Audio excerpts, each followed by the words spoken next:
그래서 오늘은 요 유형에서 잠깐 더 좀 보면은 사후 매체성은 어느 매체의 요소가 다른 매체에 수용되면서 미학적, 기능적으로 텍스트의 의미를 단절 또는 동화시키거나 소통의 효용성을 창출하기 위해 미적 체험을 새롭게 하는 것을 의미한다. 그렇게 얘기했죠. 그 매체의 수용과 생산이 그럴 경우는 상호 매체성이 된다라고 그런 의미를 했습니다. 어떤 정의적인 부분이라고 얘기할 수 있어요. 그래서 종합적 상호 매체성, 형식적 또는 트랜스매체 상호 매체성, 밸런스 상호 매체성, 존재론 상호 매체성 그렇게 구분을 해볼 수가 있다 그렇게 얘기를 했죠. 그러니까 존재론 종합적 상호 매체성 독일어적 표현에서는 게잠트 쿤스트베어 그렇게 있고요. 그래서 예술의 형식을 뛰어넘고 유튜브에 또는 혁명적 의미로서의 종합미술을 지향한다 그렇게 얘기했죠.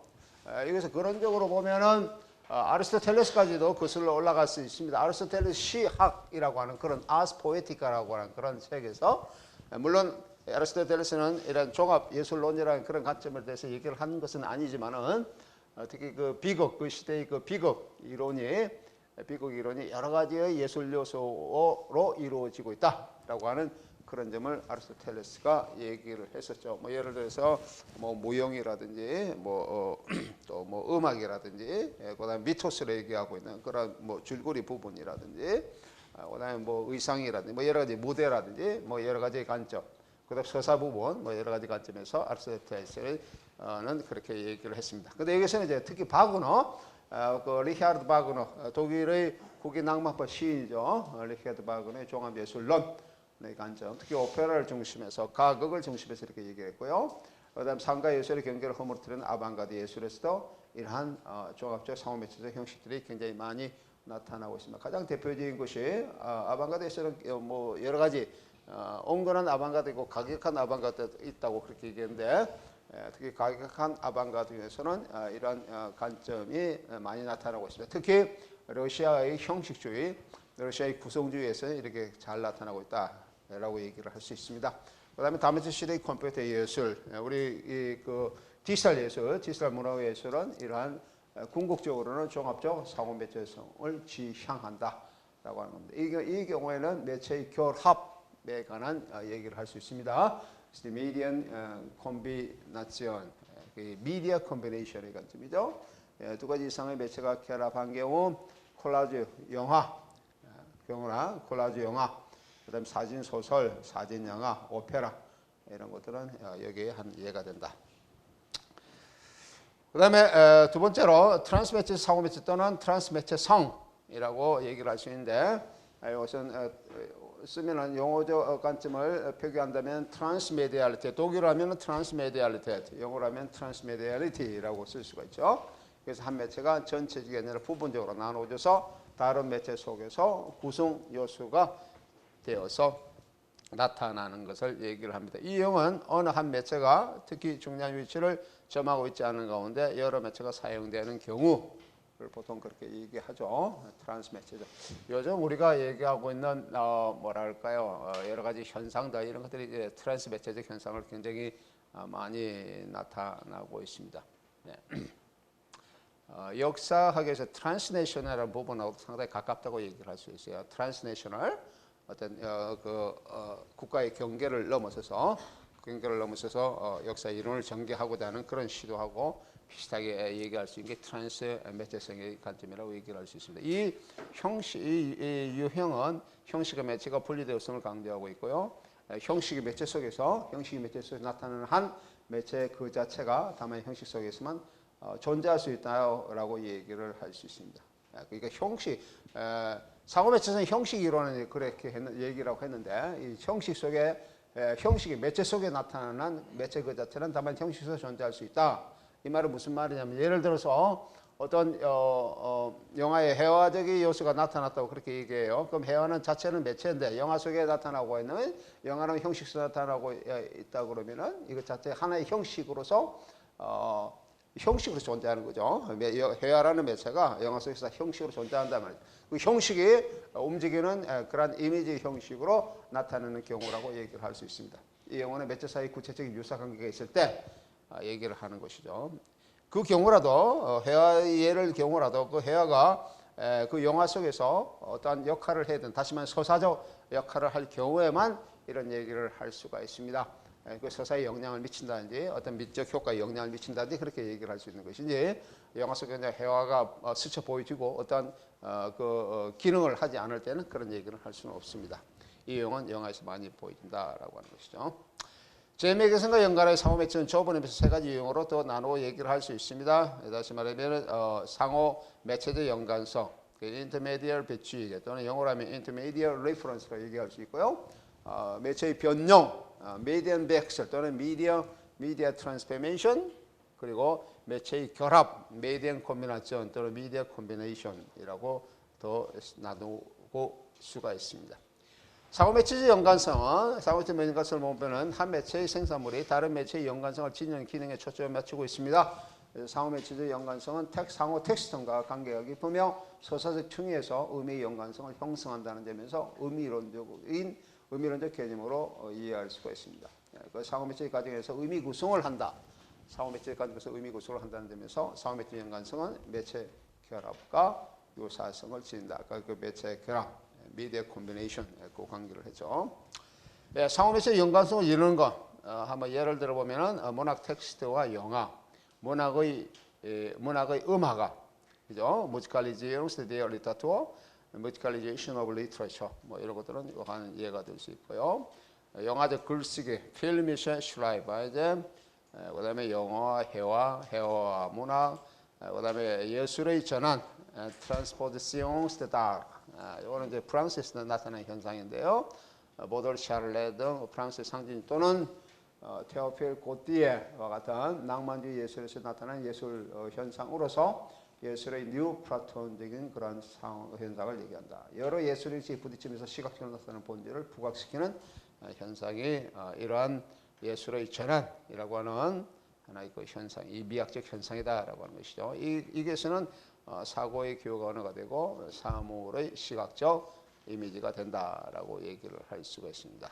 또 다른 하나의 예로서는 에크프라시스, 언어와 이미지의 결합, 이런 것들은 앞에 내가 얘기했던 사고 매체적 연관성에 해당되는 부분이다라고 하는 거죠. 에크프라시스는 내가 얘기를 하겠습니다. 이미지가 서사적 기능을 갖는 것. 이미지가 서사적 기능을 갖는 것을 에크프라시스라 그렇게 얘기했죠. 이거는 회화적 이미지뿐만 아니고 청각적 이미지 또는 문학적 이미지 등등 여러 가지를 여기에 포함되고 있습니다. 매체의 변형은 여기 나오는 미디어 트랜스포메이션이죠. 미디엄 벡셀 트랜스포메이션인데 뭐 예를 들면 문학의 영화화, 문학의 각색 뭐 이런 것들은 여기에 해당될 수가 있습니다. 그 완전히 변형된다는 것이죠. 연관이 아니고 변형의 강도가 더 강하다라고 하는 것을 보여주는 것이 매체의 변형 부분입니다. 세 번째 예로서는 그 매체의 결합, 그 미디어 콤비네이션인데 여기 사진, 영화, 여기는 사진 소설, 오페라 등 이렇게 나눌 수가 있습니다. 그래서 이걸 조금 도식적으로 보면은 이게 조금 너무 크게 됐네요. 조금 줄일까요?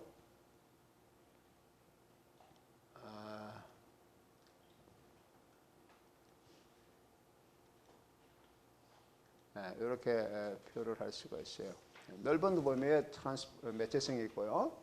트랜스 매체성이 있고 거기에 이제 인트라 매체성, 그다음에 상호 매체성 이렇게도 나눌 수가 있습니다. 그 상호 매체성 아래에 상호 매체성 연관성, 매체의 변형, 매체의 결합 위에 나왔던 것을 조금 정리하면은 도표식으로 조금 여러분들 이해를 돕기 위해서 간략하게 정리하면은 이런 식으로 정리를 할 수가 있습니다. 얘가 이런 것이 된다라고 했죠. 내가 조금 전에 설명했던 이런 것이 그 얘가 된다. 세 번째 유형. 세 번째 유형에 보면은 아까 얘기했던 변형적 상호매체성을 들 수가 있습니다. 변형적 상호매체성은 재현된 것을 다시 재현한다라고 하는 의미에서의 변형을 얘기를 합니다. 따라서 이 유형에서 말하는 변형은 일반적 의미의 변형이라기보다는 전이 또는 치환되었다는 것을 얘기합니다. 그 영화에서 보여주는 그림은 단일 매체의 의미에서의 그림이라기보다는 그 그림을 재현하는 영화의 상호 매체적 부분이 된다라고 하는 것이죠.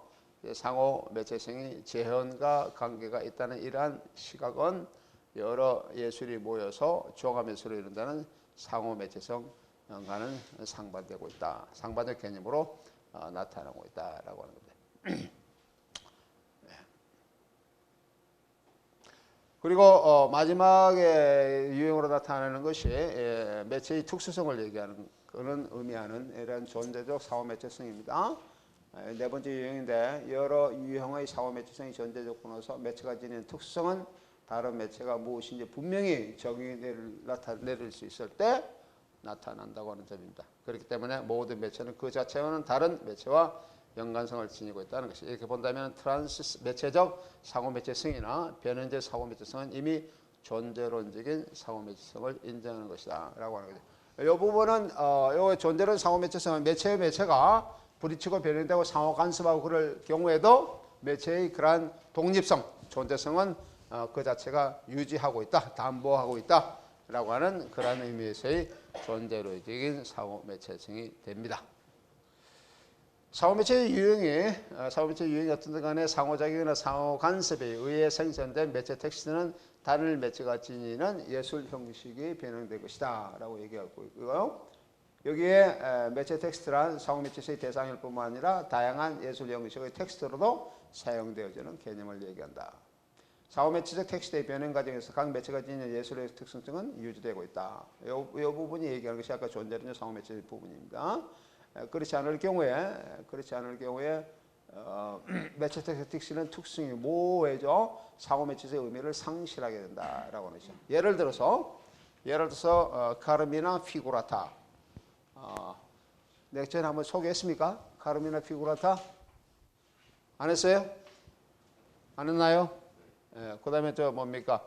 구제시, 형상시. 예를 들어서 카르미나 피구라타. 한번 잠깐 보겠습니다. 어떤 건지. 네, 이런 것들을 카르미나 피구라타라고 그럽니다. 네, 카르미나 피구라타. 카르미나는 문학이라는 뜻이고 피구라타는 형상이라는 뜻입니다. 피규어, 영어의 피규어의 그러한 히라보죠 표현이죠. 그래서 카르미나 피구라타는 형상 문학이라는 뜻입니다. 그래서 문학은 문자로 쓰여졌잖아요. 그죠? 이미지를 가지고 있지 않은데, 이미지를 가진 문학으로 문자를 이미지로 가진 그러한 것으로 표현하려고 하는 그런 시도가 카르미나 피구라타입니다. 문학은 역사적으로 문자로 쓰여진, 문자만으로 쓰여진 그런 것으로서 2000년간 이상, 예를 들면 뭐 호메로스죠. 호메로스의 뭐 일리아드 오디세이. 이것이 우리 최초의 그런 문학 작품이라고 그렇게 보통 얘기를 하는데 그 이후로 문자로만 운문으로 시작된 것이죠. 문자라면 이렇게 그 의미가 이렇게 지속적으로 생성되어 왔습니다. 하지만은 이러한 주류적인 그런 문자 텍스트, 문학의 문자 텍스트 이외에도 문학을 이렇게 형성하려는 시도도 이어져 왔다라고 하는 거죠. 이걸 물론 그렇게 많은 것은 아니지만은 일반적인 문학 텍스트에 비해서 많은 것은 아니지만 그럼에도 불구하고 이렇게 나타나고 있다라고 하는 것이죠. 뭐 예를 들면 이런 거는 모래시계, 이건 모래시계죠. 모래시계 이런 것 다 모래시계의 관점을 그 뭡니까 문학적으로 형성한 것이고요. 뭐 중세 때에는 저런 뭐 십자가라든지 또는 뭐 골고다 또는 교회 문학으로 교회의 형상의 문자를 이렇게 표현하는 그런 것이 뭐 많이 나타나고 있습니다. 뭐 이런 거 말이라든지 뭐 여러 가지 문양을 이용해서 이런 거는 장미 문학이라고 그러죠. 이거는 장미 문학. 오늘 장미를 이제 문자적으로 이렇게 형상한 겁니다. 장미라고 하는 그런 문자로 형상한. 이거 17세기 바로크 시대에 많이 나타났던 그런 하나의 문학의 유형입니다. 장미 문학이라는 것이요. 제일 처음 나타나는 것이 제단 문학입니다. 제단은 것은 제의를 드리는 거죠. 제의를 드리는 그런 문학의 형태를 지니고 있습니다. 뭐 바퀴 문학도 있고요. 굉장히 여러 가지 다양한 그런 카르미나 피구라타가 있습니다. 이 카르미나 피구라타가 라틴 계열에서는 우리가 라틴 계열의 그런 문화 또는 그 영역에서는 칼리그람으로 이렇게 나타나고 있죠. 칼리그람으로 형식으로 발달되어 있고 시대적으로 어떻게 다른 의미를 많이 지니고 있습니다. 예를 들면은 그 바로크 시대는 엠블렘의 형식으로 이런 카르미나 피구라타의 그런 의미가 나타나고 있죠. 예, 엠블렘 형식으로 나타나고 있는 거. 예, 뭐 굉장히 많이 있습니다. 굉장히 많이 있고요. 예, 이런 것들이 카르미나 피구라타다. 엠블렘이라고 여러분 혹시 들어봤나요? 엠블렘 아세요? 예, 이것도 하나의 카르미나 피구라타의 한 유형인데.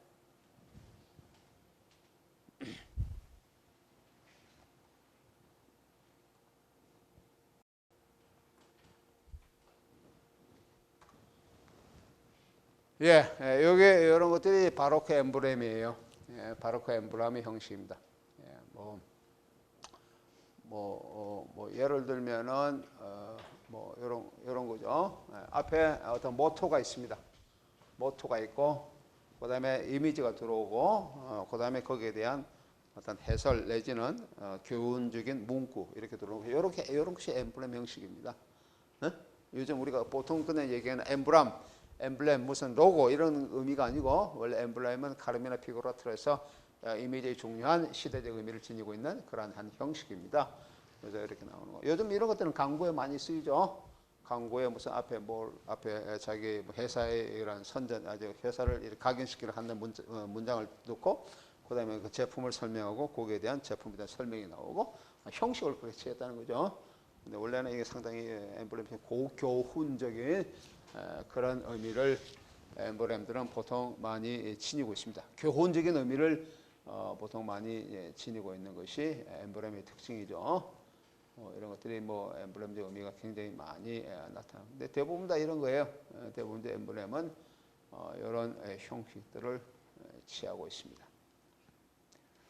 예, 뭐 어떻든지 간에, 또는 뭐 구체시도 마찬가지죠. 콘크리트 포이지, 구체시도 마찬가지고, 또는 뭐 빌트 게디히트, 이거 나타나는 형상시, 이런 것도 마찬가지인데, 이런 것을 알 때는 아까 이게 우리가 본 것처럼 이런 것을 우리가 겨울 때 이미지 부분과 보통 글로 이렇게 나누어지는 부분인데, 이런 것을 동시에 우리가 이런 것을 했을 때, 카르미나 피구라타 우리가 되었을 때 동시에 인지하는 것이 아니라 이미지 부분을 먼저 인지하고 나서 시의 의미를 해석하는 경우가 보통 대부분이죠. 즉 시각적인 예술 형식과 문학적인 예술 형식이 혼합되어 있다기보다는 융합 내지는 변형되어 각각 그 독자성을 유지하고 있다라고 하는 겁니다. 그죠?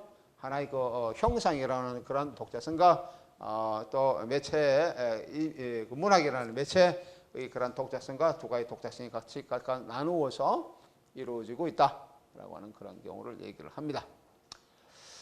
예, 아까 내가 상호배치는 차이의 형식이다 그렇게 얘기했는데, 예술 형식의 이질성을 드러내는 이러한 상호배치 개념은 문자적으로 차이 형식이라고 그렇게 얘기를 할 수가 있습니다. 말하자면 상호 매체성 미학이 야기시키는 변형은 어떤 예술 형식이 다른 예술 형식으로 전이되는 차이 형식이다라고 하는 것이죠. 이러한 변형의 과정이 나타나는 상호 매체성은 형식의 과정이다라고 하는 겁니다. 상호 매체성이 형식이다라고 하는 거죠. 형식이라는 무슨 말입니까? 예술 형식의 차이를 드러내고 있는 그런 형식적 개념이다라고 하는 겁니다. 상호 매체성이. 이 형식의 과정은 미학적 관점에서 의미나 이미지 중단, 보충 또는 확장 등의 상호작용을 통해서 매체의 차이가 움직이는 영역이다라고 하는 거죠. 그래서 상호 매체성은 눈에 보이지 않습니다. 형식 과정이기 때문에 눈에 보이지는 않는다라는 뜻이죠. 그럼에도 불구하고 우리는 그것을 인지할 수 있다라고 하는 거죠. 왜? 매체가 가지고 있는 그런 특성이 있기 때문에 그 특성이 따라서 우리가 봐가면은 우리는 그 상호매체의 형식을 인지할 수가 있다라고 하는 겁니다. 예술은 눈에 보이지 않습니다. 하지만 예술 작품은 존재하는, 내용으로는 존재하고 있죠. 문학은 뭐니 문학이라고 해서 눈에 보이지 않습니다. 하지만은 문학이 어떤 것이냐라고 하는 그런 형식 특징은 우리는 알고 있습니다. 그와 마찬가지이죠.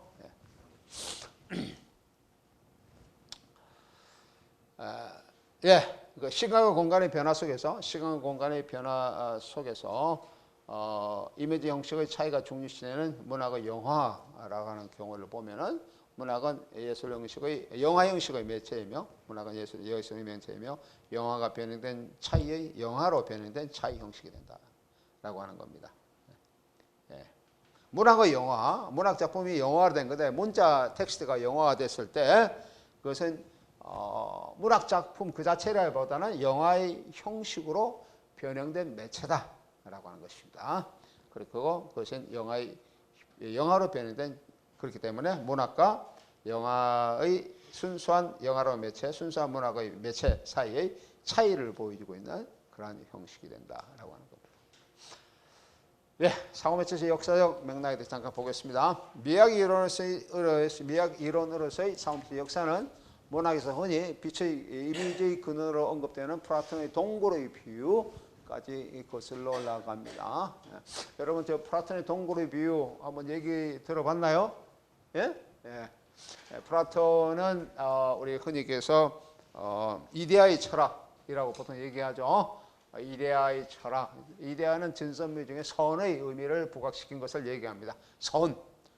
진선미 중에 특히 선의 관점을 굉장히 플라톤은 굉장히 강하게 얘기를 하고 있죠. 세 가지 절대 가치 중에서 진, 선, 미 중에 선이 최고다라고 그렇게 높게 평가를 하고 있습니다. 이데아는 흔히 얘기해서 이 경우에서는 태양으로 이제 이렇게 비유되고 있죠. 그래서 이거 인간이 동굴의 비유라는 것은 인간의 모습이 동굴 속에 갇힌 제수처럼 갇힌 이 수족에 이렇게 뭐라 합니까? 각고가 다 채워져서 제수처럼 갇힌 그런 모습으로 나타나고 있습니다. 그래서 이 동굴의 비유에서 인간은 동굴의 안쪽이죠. 동굴의 바깥쪽 출구가 아니고 안쪽을 바라보는 그런 존재로 묘사되고 있습니다. 그래서 안쪽만 보기 때문에 햇빛을 볼 수가 없죠. 햇빛이 비치는 출구 쪽으로는 바라볼 수 없고 그림자, 이미지를 바라보게 됩니다. 동굴은 어둡지만은 이런 인간의 뒤에는 저 벽이 있고 또 그 벽에서 비치는 불이 있습니다. 햇불 같은 게 불이 있기 때문에 자기 모습 또는 다른 모습이 비치는 그런 것을 볼 수 있는 그런 상태로 묘사되어 있습니다. 국가론에서 이렇게 나오죠. 국가론 7장에 보면 이 동굴의 비유가 유명한 비유입니다. 뭐 여러 가지 의미로 이렇게 얘기되고 있습니다. 문학에서는 이것이 이제 빛과 어두움의 그런 것으로서 또는 낮과 밤의 비유로서 보통 그렇게 많이 나타나고 있고, 우리가 여기 나오는 영상이란 문화 내지는 영상 미학의 측면에서는 프레시네마의 관점으로서 얘기를 이렇게 많이 하고 있습니다. 예. 근데 이제 인간은 우매하죠. 어두운 존재 속에 갇힌 그런 우매한 자인데 이 우매한 자를 빛 가운데로 이끌어내는 것. 다시 한번 출구 쪽으로 나와서 태양, 이데아라고 하는 절대선이라고 하는 절대가치인 태양으로 이끌어내는 그런 자, 이런 자가 이제 보통 철인이라고 얘기를 합니다. 그래서 그 철인에 의해서 그렇게 이데아의 형상을 이렇게 바라볼 수 있는 그런 나라는 우리 철인의 나라 또는 그 플라톤의 그런 관점에서 얘기하면은 이데아의 선의 나라라 그렇게 얘기를 할 수 있습니다. 태양을 선의 이데아에 비유하면서 외부 세계와 거대한 암시를 대비시키고 있는 동굴의 비유는 보이는 이미지, 보이는 이미지는 시각 이미지를 얘기합니다. 보이지 않는 이미지, 청각 이미지. 이 대립뿐만 아니라 현실과 세계를 둘러싸고 있는 이미지의 차이 또는 예술의 진리와 가상의 차이를 얘기를 합니다. 그래서 문학에서는 또는 미학에서는 이거 예술의 진리와 가상 차이로서 보통 이 동굴의 비유를 보통 많이 얘기를 합니다. 즉 이 비유는 이미지가 변화된 것을 나타낸다고 볼 수 있습니다. 상황 매체에서는 이러한 이미지의 변화 이외에도 예술 장르의 결합으로 나타납니다. 아까 내가 얘기했죠. 아리스토텔레스가 시학에서 문학, 음악, 무용, 운율학, 수사학, 텍스트학 등 이런 것들이 아리스토텔레스 시학에서 비극에 이런 것들이 포함되어 있다라고 하는 것이죠.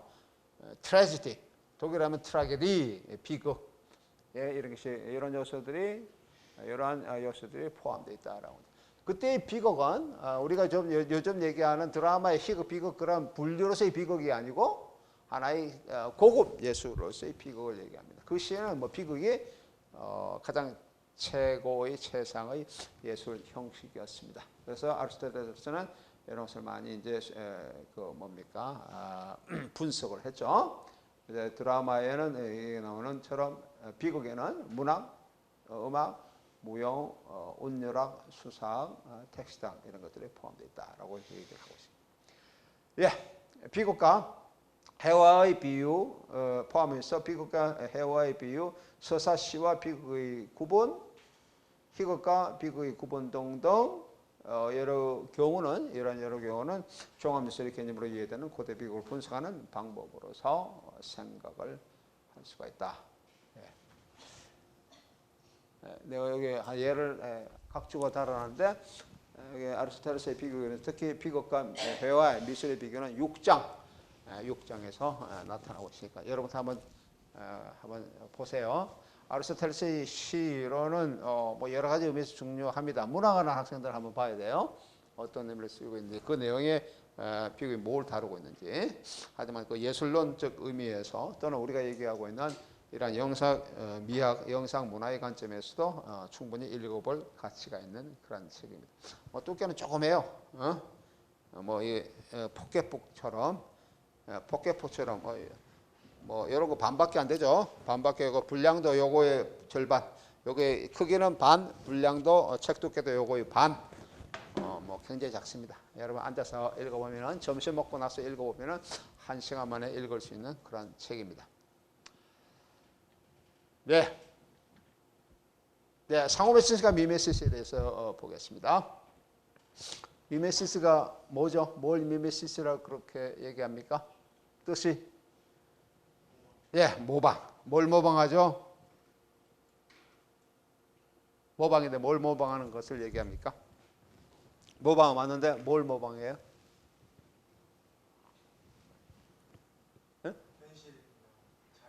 네, 현실을 모방하는 거죠. 정확하게 얘기했습니다. 더 나가서 상호메시스가 미메시스 개념과 연관이 된다. 호라츠 또는 호라티우스라고 하는 로마 시대의 그런 예술가죠. 호라츠는 문학은 그림과 같다. ut pictura poesis 이렇게 얘기합니다. 이건 상당히 이 자체가 ut pictura poesis는 이 자체가 이미 하나의 개념화된 내용입니다.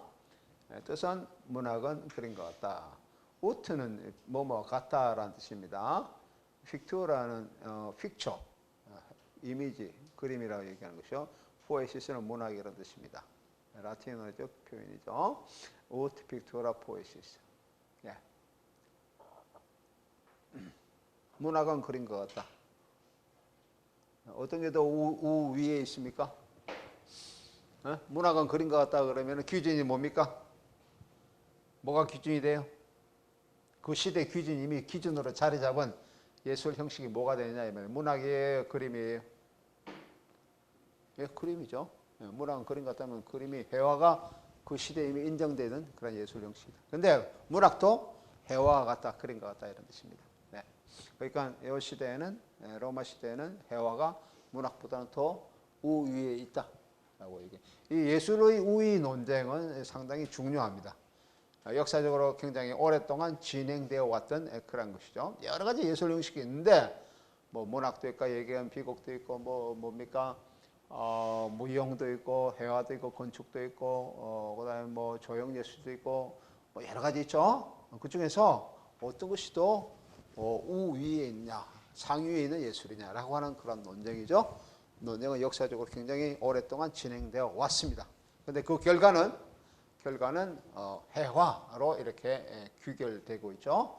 회화가 여러 예술 형식이 있는데 우위에 있다라고 하는 겁니다. 그게 언제까지 진행되어 왔냐면 회화의 우위성, 예술 형식 중에서 회화가 다른 예술보다 우등하다, 우위에 있다라고 하는 그런 역사적인 의미에서의 그런 논쟁은 르네상스 시대까지 이렇게 이어져 옵니다. 그게 15세기 또는 뭐 16세기까지 이렇게 이어져 오죠. 그래서 그것이 무너진 것이 17세기에 무너집니다. 뭐에 의해서 무너집니까? 회화의 그런 우이론이 무너진 것이 17세기의 그 문학에 의해서 다시가 아니고 무너지게 되죠. 그래서 17세기에 와서야 비로소 문학이 회화보다 우위를 점하게 됩니다. 레싱, 그 독일의 드라마 작가인 레싱에 의해서 이런 것이 나타나게 되죠. 이른바 유명한 라오콘 논쟁, 라오콘이라는 그 책에서 보면 그것이 잘 나와 있습니다. 우트 픽투라 포에시스라고 하는 이 미메시스 개념은 예술 형식의 유사성을 주장하면서도 그 차이를 비교한 것이다. 그리고 이러한 예술 우위, 미술 우위죠. 미술의 미학론에서 문학을 벗어나기 위해서 독일의 계몽제 이론가인 레싱이 라오콘에서 논의하고 있는 것도 상호 메시지의 한 유형이 된다라고 하는 것이죠. 라오콘. 라오콘이 뭡니까? 누굽니까? 라오콘 들어봤나요? 응? 신화적 인물인데 어떤 인물입니까? 라오콘이? 라오콘 안 들어봤어요? 여기 라오콘 가운데 있는 사람이 라오콘입니다. 가운데 있는 사람이 라오콘이고 이건 두 자녀, 두 아들입니다. 여기 뭡니까? 여기 뭐 감고 있는 게 막 나왔죠. 여기 뭘까요? 막 감고 있죠? 뭘 감고 있어요? 응? 뭐가 감고 있습니까? 뱀, 거대한 뱀, 물뱀. 요즘 같으면 뭐 아나콘다, 뭐 이런 정도가 막 감고 있습니다. 감고 있는 거예요. 이게 유명한 라오콘 논쟁을 유발시킨 작품입니다. 기원 1세기에 발견됐는데 지금은 어디입니까? 바티칸 그런 미술관에 소장되어 있습니다. 근데 작가가 누군지는 몰라요. 유명한 작가인데 이 라오콘은 누구냐 그러면은 트로이의 그러니까 터키 북부 지방이죠. 트로이는 터키 북부 지방이고 그리스하고 이렇게 했는데 트로이 지방의 제사장입니다. 제사장. 신전을 관리하는 제사장이에요. 그래서 오디세우스가 트로이 목마를 보냈을 때 트로이 진영에 트로이 목마를 보냈을 때 이것을 받아들이면 안 된다라고 강력하게 반대한 사람이 이 라오콘 제사장과 또 하나가 트로이의 그런 공주였던 카산드라라고 하는 그런 여성이었습니다. 카산드라 들어봤습니까? 카산드라가 있고 라오콘인데 라오콘이 이렇게 반대를 해서 이 반대를 하니까 바다의 신인 포세이돈이 물뱀을 보냅니다. 커다란 물뱀을 보내서 라오콘과 두 아들을 질식시키고 죽입니다. 그래서 죽임을 당하죠. 이 죽임을 당하는 이 과정에서 이거를 묘사한 그런 문학 작품들이 여러 개 있습니다. 로마 시대 때 있어요. 로마 시대 때 베르질리우스라고 하는 베르길이라고 하는 그런 사람이 쓴 것도 있고, 그다음에 여기는 아까 얘기했던 그런 작품에 대해서 분석한 것이 이 레싱의 라오콘이라는 사람입니다. 레싱이 이 라오콘을 책을 썼어요. 이게 17세기입니다. 굉장히 유명한 책입니다. 라오콘. 이 라오콘인데 문학과 해와의 경계에 관한 그런 글을 쓴 건데 혹시 여러분들이 여기에서 라오콘에서 비유한 것은 문학과 예술 해화에 대해서 얘기를 하고 있습니다. 문학과 해화의 그런 우위성에 대해서 얘기를 하고 있는 책입니다. 그런데 이게 이제 고전주의 시대에서뿐만 아니고 특히 요즘 얘기하고 있는 우리가 문학과 영화 또는 우리가 지금 얘기하고 있는 그 상호매치성 관점에서 계속 해서 인용되고 있는 책이 레싱의 라오콘이라는 책입니다. 우리나라 말로 번역이 되어 있습니다. 번역이 되어 있는 아주 재미있는 그런 책이에요. 혹시 관심 있는 사람 읽어보기를 바라요. 네. 레싱이 그 라오콘에서 논의하고 있는 것도 상호매치성 한 유형이 되겠습니다. 미메시스 개념을 항변하면서 레싱이 문학의 의의를 표명하는 것은 상호매치성에 대해 전통적인 문학론도 간과하고 있지 않다는 것을 보여주고 있습니다. 그는 문학과 해와의 이질성을 호모 텍스트의 구체적인 예를 통해 논증하면서 라오콘이 그 책에서 얘기합니다. 논증하면서 문학과 해와의 의존성이나 상호작용뿐만 아니라 예술 형식의 차이에 대해서도 언급을 하고 있습니다. 비록 모방의 대상이 동일하다고 하더라도 문학은 공간이나 시간에 있어 해와 또는 조형 예술보다는 우월하다라고 하는 것을 이 책에서 논증하고 있습니다. 우리가 번역된 책 한 200페이지 정도 됩니다. 200페이지 되는 그런 책입니다. 해화는 우리가 흔히 얘기해서 공간적으로 공간 묘사를 보통 얘기를 하고 있죠. 하지만 시간 묘사 이런 데는 약하죠. 물론 시간 묘사를 할 수도 있습니다만 굉장히 약합니다. 하지만 문학은 공간이나 시간에 있어서 굉장히 탁월한 그러한 묘사 능력을 보여준다라고 하는 것이죠. 네. 공간 묘사 문학적으로 문자적으로 공간 묘사는 아주 탁월하게 묘사할 수가 있습니다. 시간 묘사는 뭐 더 말할 것도 없죠. 시간 묘사를 하는데 문학만큼 이렇게 묘사 능력을 따라올 수 있는 그런 예술 형식은 없습니다. 문학은 시간을 묘사하는 탁월한 능력을 가지고 있습니다. 하지만 공간은 지금 문학보다 더 탁월한 것이 많이 나와 있죠. 이 시대에 공간 묘사하는데 뭐가 더 탁월합니까? 우리가 공간을 묘사하는데 문학보다 훨씬 탁월한 매체가 있어요. 어떤 매체가 그렇죠? 예, 영화.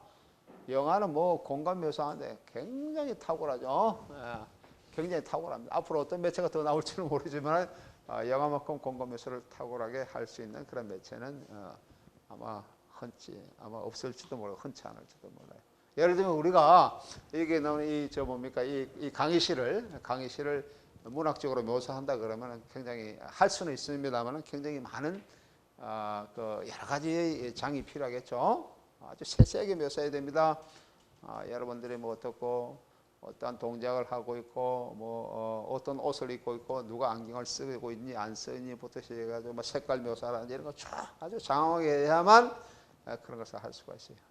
하지만 영화는 카메라를 한번 착 들어대면은 더 이상 얘기할 필요가 없이 아주 능력 있는 그런 묘사를 할 수가 있습니다.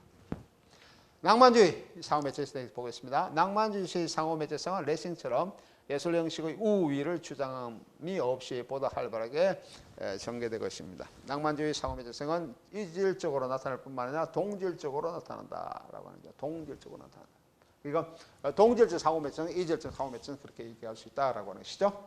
이질적 상호매체는 서로 다른 예술 형식의 상호 형식을 하면서 융합되는 것을 얘기를 합니다. 이런 것은 이질적인 상호매체성. 그리고 동질적인 상호매체성이란 동일한 예술 형식 속에서 그 매체의 속에서 그 매체 텍스트의 여러 장르에 서로 혼합되는 것을 얘기를 합니다.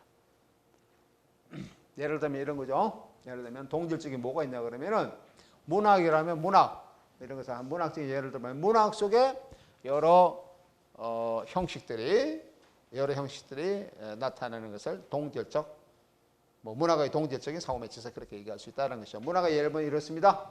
낭만주의 시대에서 굉장히 많이 나타났어요. 소설 속에 시가 삽입되는 것이나 드라마 속에 산문적 요소가 들어가 있는 경우 또는 독자의 의식 속에서 줄거리의 유의 공간을 펼치는 시적 드라마, 다스 리리시 드라마라고 그럴까요? 이런 것들은 동질적 상호 텍스트성을 보여주고 있습니다. 요즘 우리나라 문학도 그런 것을 보여주고 있죠. 요즘 우리나라 문학도 산문 속에 시가 들어온다든지 시 속에 또 산문적 표현이라든지 이런 것을 얘기를 합니다. 예를 들면 이런 겁니다. 낭만주의 작가인 에드와르드 메르케, 독일의 낭만주의 작가인 에드와르드 메르케라는 사람이 있습니다. 이 사람이 단편 소설로 프라하로 여행하는 모차르트 이런 산문이 있는데 단편 소설이죠. 그래서 모차르트 auf der Reise nach Prague 1855년에 쓴 이 시대는 낭만주의 시대입니다. 독일에서 이런 것이 있는데 맨 마지막에 들어있는 시 생각하라 오 영혼이요 라고 하는죠. 땡 S.O. 젤레 이런 시 실론시입니다. 실론시라는 것은 어떤 작가가 어떤 시인이 자기 문학적 이론을 시로 묘사하는 시를 실론시라고 부릅니다. 이건 실론시입니다. 생각으로 오 영혼이요. 이 실론시는 독일의 가극으로 이렇게 표현되고 있죠. 브렌타노의 즐거운 악사들, 디 루스틱의 무지칸테 1903년입니다. 이것은 한 매체 텍스트에 여러 장르가 혼합되어 있습니다. 또한 음악의 전통 속에서 유래된 낭만주의 시적 드라마 대조적으로 동시대의 드라마 문학에 대항하면서 상징주의에 의거한 말라르메 또는 호프만슈탈, 말라르메는 프랑스의 상징 작가, 호프만슈탈은 독일 작가죠. 이런 사람들의 세기말 문학, 세기말 문학은 뺑 드 시에클이라고 그렇게 얘기합니다. 뺑은 끝이고 드 시에클은 세기. 그래서 우리말 영어로 하면 the end of century, the end of a century라는 뜻이죠. 한 세기 말. 이란에서 보이는 시적 드라마도 이에 속합니다. 뿐만 아니라 영국 속에 영국이 인용되거나 영화 속에 영화가 인용되는 것 이런 것도 동질적인 사고 매체성에 해당된다고 볼 수 있습니다. 영화 속에 영화가 인용되는 것 그런 영화 많이 있습니까? 영화 속에 영화가 인용되는 거 많이 있죠. 우리나라 같은 데도 영화 속에 영화가 인용되는 곳이 있죠. 그런 거 이런 것들은 동질적인 사고 매체. 영국식의 영화가 영국식의 연극이죠. 연극에 인용되는 것 이런 것들은 동질적인 사고 매체 성에 속한다라고 얘기를 할 수 있습니다. 세 번째로 333의 결합의 예술을 보겠습니다. 또한 아방가르드 예술적 초현실주의에서 보여지는 결합의 예술 아스 콤비나토리아라고 얘기했습니다. 결합의 예술 아스 콤비나토리아도 상호 매체성의 예가 됩니다. 결합의 예술은 예.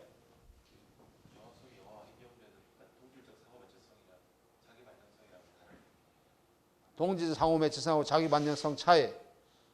그건 다르죠. 자기 반영성은 것은 예술이 어떻게 이렇게 제작되는 과정 또는 예술의 그런 이론적인 부분을 드러내는 것을 예술의 특징적인 이론적 부분을 드러내는 것은 자기 반영성이라고 그래요. 그런데 동지적 상호 매체성이라는 것은 상호 매체성에서 상호 매체성에서 어디 끌어오는 것을 얘기합니다. 매체의 결합을 얘기하는 건데 상호 텍스트와 마찬가지로 문학 속의 문학 작품을 인용하는 거 이건 동질적 상호 매체성입니다. 인용 과정이에요. 그거는 알겠죠? 예술의 결합 부딪힌 과정이고 자기 반영성이라는 것은 매체가 자기의 그런 속성을 드러내 보여주는 것을 얘기합니다. 다르죠? 네? 네, 차이 알겠죠? 네, 다릅니다. 네. 예, 이게 나온 초에서 보여주는 결합의 예술은 상호매체의 예가 된다. 결합의 예술은 낭만주의나 기교주의의 영향을 받고 있는데 미적 효과를 극대화하기 위해서 모든 예술을 통합하려고 하는 노발리스 아까 바그너 한번 나왔죠. 노발리스도 그런 노발리스는 독일의 낭만주의 작가입니다. 뭐 유명한 작품은 푸른 꽃, 디 블라우의 블루메라고는 푸른 꽃 이런 유명한 작품들이 있습니다. 이런 사람들이 이런 예술 형식을 통합하려고 하는 이런 시도를 했어요. 결합의 예술은 모든 것이 서로 연관되어 전체를 이룬다는 것을 전제로 하고 있습니다. 모든 것이 서로 연관되어 전체를 이룬다라고 하는 것을 전제로 하고 있어요. 이 세상의 모든 것을 책 안에 있기 위해 존재한다는 말레르메의 세 개의 책. 독일어 하면 벨트북, 영어로 하면 월드북이라고 얘기했습니다. 월드북. 이러한 세 개의 책 내지는 근원의 책에 대한 구상은 그 대표적인 것이다. 예, 말레르메는 이런 용어를 쓰십니다. 세 개의 책, 모든 것이 이 책 속에 있다라고 하는 것이죠. 모든 것이 하나의 세 개의 책이라고 하는 이러한 책 속에 모든 것이 다 들어가 있다. 그런데 이 세 개의 책은 우연적인 것을 거부하는 논리적인 수학적 언어로 이루어져 있기 때문에 논리적인 진리 이미지가 세 개의 실체가 된다라고 하는 것이죠. 이런 의미, 이런 것들도 지금 얘기하는 것은 결합의 예술을 이론적으로 설명하는 하나의 중요한 하나의 예가 된다라는 것을 얘기를 하고 있습니다. 하지만 그 세 개 체계는 상징으로 결합되어 있기 때문에 논리적인 이런 진리의 이미지가 다 들어가 있는데 이것이 그냥 일반적인 언어가 아니고 상징으로 쓰여진 언어다 이런 뜻이죠. 그래서 상징으로 결합되어 있다라고 하는 것입니다. 세 개의 책에 그렇기 때문에 다양하게 해석되고 치환될 수 있다라는 것을 보여주고 있습니다. 그래서 이해할 수 없는 것과 이해할 수 있는 것과 그렇지 않는 것, 이해할 수 있는 것과 그렇지 않는 것의 양면성을 띠게 된다라고 하는 거죠. 양면성을 띠게 되는 이 결합의 예술은 논리적인 결합으로 이루어졌음에도 불구하고 상징으로 결합되어 있기 때문에 비논리성을 띠게 된다라고 하는 겁니다. 자동적 글쓰기, 오토마티즘이라 그렇게 얘기하죠. 독일어는 아우토마티스무스라고 얘기하고 있는데 자동적 글쓰기를 하는 가운데 현실을 파괴하면서 다시 구성하는 결합의 예술은 문학뿐 아니라 초현실 영화와 디지털 예술에서 나타나고 있다. 이 자동적 글쓰기 이런 것들이 흔히 상징주의에서도 얘기를 하고 있지만 아까 얘기한 것들은 초현실주의에서도 굉장히 많이 얘기합니다. 초현실주의는 아방가르드의 한 유형이죠.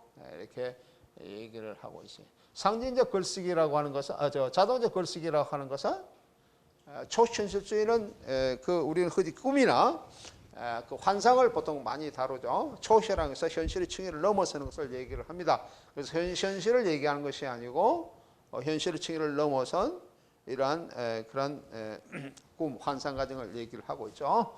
어떤 사람이 꿈을 꾸면은 꿈속에 막 이렇게 꿈은 그렇게 또렷하지 않죠. 또렷하지 않지만은 하여튼 꿈은 어떤 이미지를 제공합니다. 그래서 우리가 꿈 꾸고 난 다음에 무슨 꿈을 꿨는지 그걸 우리가 좀 알 경우도 있죠. 나는 어제 어떠한 꿈을 꿨어. 그렇게 할 때는 그 꿈이 이미지가 아직 우리 뇌에 남아 있기 때문에 그것을 이해할 수 있는 겁니다. 근데 그게 이렇게 나타나는 거, 이게 나타나는 것들이 꿈속에 나타나는 것들 그처럼 논리성이 없잖아요. 꿈은 그죠? 논리성 없지만 어떤 것이 계속 이미지가 연결되어 있을 수도 있습니다. 그와 같이 글쓰기를 한다. 영화도 그렇게 만든다라고 하는 것이죠. 이런 것들이 결합의 예술의 한 원칙이 된다. 구성 원칙이 된다라고 하는 겁니다. 이런 것은 문학에서 나타날 수도 있고 초현실 영화에서 나타날 수도 있고 디지털 예술에서 나타날 디지털 예술에서 나타날 때 우리는 디지털 초현실주의 그런 표현으로도 할 수가 있습니다. 역사적 맥락을 이렇게 쭉 이렇게 봤는데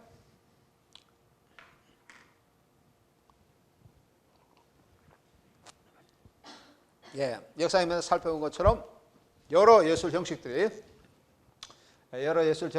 사후매체 과정에서 혼합되어 있기 때문에 예술과 매체 사이의 경계도 허물어지게 된다. 그렇게 얘기를 할 수가 있습니다. 매체사 쪽으로 볼 때 매체의 융합, 간섭, 변형, 상호작용 등등 매체들 사이의 경계를 허무는 이러한 경향과 유형은 지속되어 왔다라고 얘기할 수 있습니다. 이러한 경향과 유형은 문학에서도 나타나고 있습니다. 1950년에 간헐적으로 언급되어 있는 일반 문학, allgemeine Literaturwissenschaft라고 하는 독일의 하나의 경향이 있는데 이 최근에 다시 새로운 연구 방법론으로 활발하게 논의되면서 문학에 대한 이해의 폭을 이렇게 넓혀가고 있다라고 하는 것이죠. 여기 일반 문학적 관점은 여러 가지의 문학의 연구 방법론을 이렇게 상당히 많이 이렇게 취합하고 있는 경우죠. 그래서 우리 흔히 얘기해서 종합적인 연구 방법론으로도 얘기를 할 수 있는 부분입니다. 문학 연구 방법의 복수적 관점에 이전에도 있었지만 문학의 지평을 매체나 문화로 확대시킨 것은 최근의 일입니다. 그렇게 많지는 않습니다. 문학에 쓰여진 언어나 말하여진 언어만으로 이루어진 것이 아니라 음악이나 회화 또는 작가 영화나 문화냐 그리고 디지털 예술에서 나타날 수 있다는 점 이런 것이 문학 개념의 확장이다라고 얘기를 할 수 있습니다. 지금은 문학은 상당히 그 영역이 넓죠. 문자로만 쓰여진 것만을 얘기를 하지 않습니다. 하지만 이제 우리가 매체의 발달로 인해서 문학의 영역이 매체도 다루게 되고 매체의 영역도 함께 이렇게 취급하다 보니까 문학의 영역이 이렇게 더 넓어지고 있다. 이것은 문학의 영역뿐만 아니라 다른 예술 형식의 영역도 같이 동반해서 같이 이렇게 확장되어 있는 그런 것이다라고 얘기를 할 수가 있습니다. 네. 그러니까 아마 나의 경우보다도 여러분들이 만약 학문적으로 연구를 한다 그러면은 예술 형식을 문학이든지 회화든지 그러면은 이제 점점 더 할 것이 점점 더 많아진다는 의미가 되겠죠. 왜냐하면은 어떠한 유형 어떤 예술 형식의 유형에만 이렇게 천착할 뿐만 아니라 그것이 연관되고 있는 다른 예술의 형식, 영역까지도 여러분들이 이해를 해야 되기 때문에 점점 더 넓어지고 있다. 그렇게 얘기를 할 수 있습니다. 그 넓어진 대신에 그 정보의 체계화는 점점 더 이루어지고 있기 때문에 학문적 노력에 대해서는 그렇게 큰 차이는 없습니다. 하지만 그 영역은 넓어지고 있다라고 하는 것은 부정할 수가 없습니다. 이렇게 본다면 매체 사이 상호작용과 매체 사이 그 기능성을 재구성하는 매체성은 역사적 담론에서 발전되어 온 미학 이론이다 이렇게 얘기할 수 있죠. 상호매체성은 매체의 여러 영역에 예술 형식에 다 적용할 수 있기 때문에 어떤 한 곳에 국한된 것이 아니고 있기 때문에 우리가 흔히 해서 큰 이론이다. 그렇게 빅 시오리다 그렇게 얘기하고 또는 슈퍼 이론이다. 슈퍼 시오리 그런 표현을까지 얘기를 할 수가 있습니다. 이 이론은 문학과 매체의 형식을 연결하는 새로운 미학적 자극으로서 정통적인 문의 미학이나 아방가르드 예술 그리고 포스트 모더니즘의 이래까지 강분하게 적용될 수 있는 미학 이론입니다. 특히 이와 연관해서 푸코가 논의하고 있는 재현의 이론 이런 것도 들 수가 있습니다. 재현. 모든 것이 그물망에 연결된 것처럼 모든 것이 그물망에 연결된 것처럼 이루어져 동시적으로 나타나기 때문에 현실과 상상의 경계가 무너졌을 뿐만 아니라 다양한 시간과 공간도 함께 병렬돼 나타나고 있는 열린 시대에 놓여 있는데 우리가 살고 있는데 이른바 열린 시대에 그가 언급하고는 다른 공간으로서의 헤테로토피아 또 플라톤의 동굴의 비유와 같이 상호매체성과 연관되고 있는 개념입니다. 헤테로토피아 들어봤습니까? 헤테로토피아 들어봤나요? 안 들어봤어요? 헤테로토피아는 헤테로는 다르다라는 거죠. 같다는 것은 뭡니까? 같다는 호모. 호모는 동일하다는 뜻이고 헤테로는 다르다는 뜻이죠. 토피아라는 것은 장소를 얘기합니다. 유토피아는 우라는 것은 없다는 뜻입니다. 없다라고 하는 그런 접두어죠. 없는 장소. 헤테로토피아는 다른 장소라고요. 뭐가 다릅니까? 어떤 게 다른 장소예요? 헤테로토피아. 푸코는 헤테로토피아라고 하는 그런 하나의 그 글도 썼죠. 글도 씁니다. 어떤 것이 다른 공간입니까? 푸코는 그 권력이 어떻게 유리하고 있냐, 권력이 어떻게 발생하고 있느냐, 그 권력 발생론적 관점에서 이렇게 역사적인 그런 것을 분석한 학자입니다. 뭐 예를 들면 우리가 공간 분할에서 어떤 사람이 공간을 분할할 수 있는 이런 지위에 위치 있는 사람은 그 사람은 권력을 이렇게 쟁취하거나 권력을 차지한 그런 것을 보여주고 있다라는 거죠. 공간 분할할 수 있는 거 뭡니까? 가장 대표적인 것이 질병에 걸린 사람들, 역병. 뭐 지금도 우리 뭐 메르스라든지 이런 역병 문제가 나오면 지금도 사회적으로 상당히 혼란스러운 그런 것을 우리가 지금 당하고 있죠. 지금도 그래요. 지금도 그런데 이전에는 뭐 말할 것도 없습니다. 뭐 패스트 같은 거 이런 거, 유럽 인구의 3분의 1이 죽었다는 그 패스트 역병. 그런 게 있을 때는 엄청나죠. 그때도 역시마다 격리시켰어요. 사람들 격리시키죠. 어떤 병원, 격리시키는 그런 같이 나타나는 것이 병원의 탄생, 뭐 이런 것이 나오죠. 어떤 사회적으로 잊을 자들, 사회적으로 혼란케 하는 이 사람들 다 모아서 뭐 이런 감옥에 가두는 이런 것도 하나의 공간적인 격리적인 하나의 조치입니다. 군대를 만드는 것도 이런 것도 하나의 공간적인 어떤 격리의 조치에 의해서 푸코는 이해하고 있습니다. 이렇게 할 수 있는 자, 그 사람들이 이제 권력을 가지고 있는 자다 이런 얘기예요. 권력의 쟁취가 이렇게 이루어진 자다. 학교도 역시 마찬가지입니다. 학교도 푸코의 관점에서 이런 공간의 격리 부분에 해당되는 부분이다. 라고 이렇게 얘기를 하고 있습니다. 근데 그것이 우리가 이제 포스트 모더니즘 시대에 대해서는 굉장히 많은 그런 네트워크죠. 네트워크망이 이렇게 우리가 분포되고 산재되어 있는 그런 시대에 사는데 이게서도 미세적인 그런 권력이 나타난다. 미세 권력이 나타나고 있다라고 하는 것이고요. 이 시대에 이런 열린 시대에 이미지는 어떻게 나타나느냐라고 하는 그런 관점이 이제 헤테로토피아로 얘기를 하고 있습니다. 이 권력과 연관되고 있는 이미지의 관점이 헤테로토피아죠. 북구가 들고 있는 것은 여러 가지가 있습니다. 아까 얘기하는 그런 것도 있고요. 사람이 성경에서 얘기하고 있는 도피성, 도피하는 것도 있죠. 어떤 범죄자가 자기가 이렇게 죄를 면하기 위해서 붙들리면 죽으니까 죄를 면하기 위해서 피하는 것 이런 것이 도피성 이런 게 있는 거 얘기를 하고 있고요. 정신병원 이런 것도 헤테로토피아의 가장 대표적인 그런 장소로서 얘기를 하고 있습니다. 예. 열린 세계에서의 언어는 갑작스러운 이미지이며 사물들이 근원적인 망으로서 사라지면서 위치할 것을 찾지 못하며 그 자체에 머물러 있게 된다라고 하는 것이죠. 열린 세계에서의 언어는 갑작스러운 이미지이며 사물들이 근원적인 망으로서 사라지면서 위치할 것을 찾지 못하며 그 자체에서 머물러 있게 된다. 사이의 공간, 헤테로토피아가 많이 이제 얘기하고 있는 이런 사이의 공간, 헤테로토피아는 사이의 공간이다라고 하는 것이죠. 우리가 역사적 의미에서 사이의 공간을 얘기할 수 있고, 이미지로서의 의미로서 사용할 수도 있습니다. 그래서 이것은 꿈의 공간 또는 다른 공간 개념으로 이해된다라고 하는 것이죠. 이미지 사이의 이미지의 영역으로서 상호매체성의 공간, 이런 것들이 상호매체의 공간이다라고 하는 겁니다. 꿈의 공간 또는 다른 공간 또는 이미지 사이의 이미지의 영역으로서의 공간, 이런 것들이 상호매체성의 공간입니다. 네, 푸코는 그 디에고 벨라스케스, 스페인이죠. 스페인의 그 고전주의 시대의 작가의 그런 하나의 작품, 시녀라고 하는 작품 속에서, 시녀는 작품에서 이런 사이 공간을 발견하고, 말과 사물이라고 하는 그런 책도 이렇게 쓰고 있습니다. 여러분 그 디에고 벨라스케스 회화 한번 봤나요? 여기 화가죠. 여기 화가고, 여기 작품의 이름은 시녀들입니다. 시녀. 작품이 시녀들.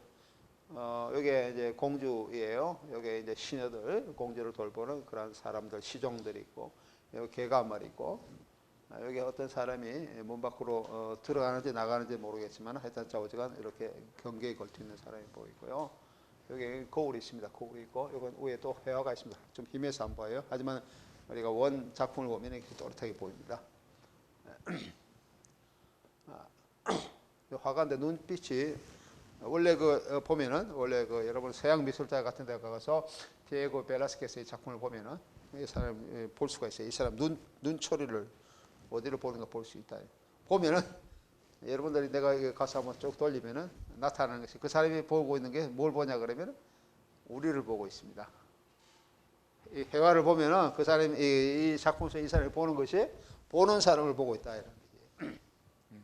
근데 이 사람은 지금 보고 있는 것이 어디를 보고 있냐면 이게 앞을 보고 있습니다. 뭘 보고 있는지는 이 작품 속에서는 잘 안 나타나고 있어요. 이 사람이 뭘 그리고 있어요. 그리는데 뭘 그리는지도 몰라요. 왜냐하면 우리가 볼 수 있는 이런 이 사람 캠퍼스의 뒤쪽만 보고 있기 때문에 우리는 뭘 그리는지 모릅니다. 하지만 이 사람은 뭘 그리고 있어요. 그죠? 네, 그리고 뭘 그리고 있습니까? 이 그리고 있는 내용은 스크린 안에 없습니다. 어디 있습니까? 스크린 밖에 있어요. 그죠? 다시 말하면 이미지의 안과 밖이 동시에 공존하는 것을 이 회화는 보여주고 있습니다. 근데 그리고 있는 것을 모르는데 이 거울, 이것도 희미한 거울 속에 어떤 두 사람이 보여요. 두 사람이 앞에 있습니다. 그것이 거울에 투영되고 있습니다. 근데 희미하게 보여요.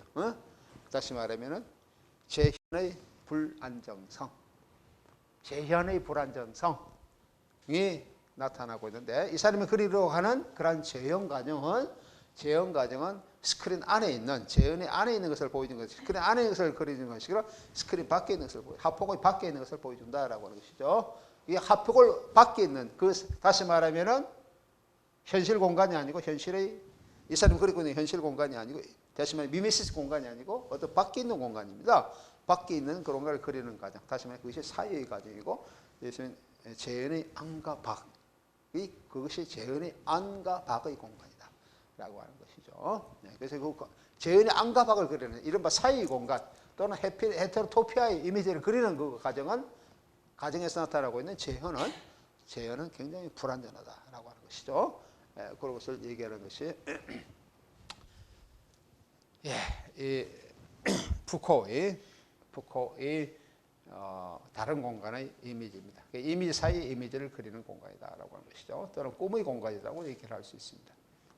유토피아의 반대 개념으로서 사용되고 있는 헤테로토피는 정신 속에서 현실적이며 동시에 상상적인 유의 공간으로 나타나고 있습니다. 또한 이 공간은 현실과 가상의 대립을 해소하는 재현의 공간이기도 합니다. 이와 같이 사이의 장소를 의미하는 상호 매체성은 이미지 사이의 중간 영역을 중재한다라고 하는 것이죠. 상호 매체성도 이러한 사이의 공간을 중재하면서 미학적 효과, 미학적 특성 이런 것을 확대해 나간다라고 하는 의미를 얘기를 하고 있습니다.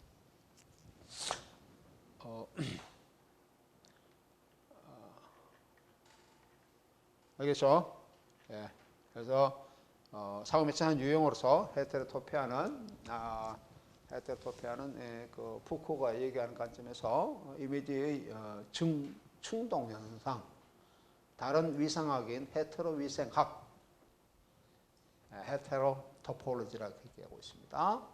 또는 시각과 응시의 차이, 시각과 응시의 차이는 우리 흔히 그 라캉 그리고 포스트 구조주의에서 또는 또 정신분석이죠. 포스트 모더니즘의 정신분석에서 라캉에 의해서 많이 얘기되고 있는 것이 시각과 응시의 차이입니다. 시각은 그냥 바라보는 것이 시각이고 우리가 일상적으로 바라보는 시각이고 응시는 그 바라봄 너머를 볼 수 있도록 욕망하는 그러한 것을 우리가 응시라 그럽니다. 다시 말해 현실에서 보여지는 것이 아닌데 현실 너머에 있는 것이라고 현실 너머에 있는 것인데 그것을 보려고 하는 그런 욕망을 불러일으키는 어떠한 선험적인 존재, 선험 존재. 철학적 의미로 얘기한다면 칸트가 얘기하는 물 자체, 딩안지 뭐 이런 것들이 이런 응시적 개념으로서 나타나고 있는 것이죠. 푸코는 이제 앞에 나오는 프로이트과 정신분석인데 프로이트와 다르게 무의식적인 관점에서 이런 것을 얘기를 하고 있습니다. 오늘은 여기까지 하고요. 시간이 다 돼서 다음 시간에 헤테로토피 요걸 다시 더 반복해서 하겠습니다. 그만.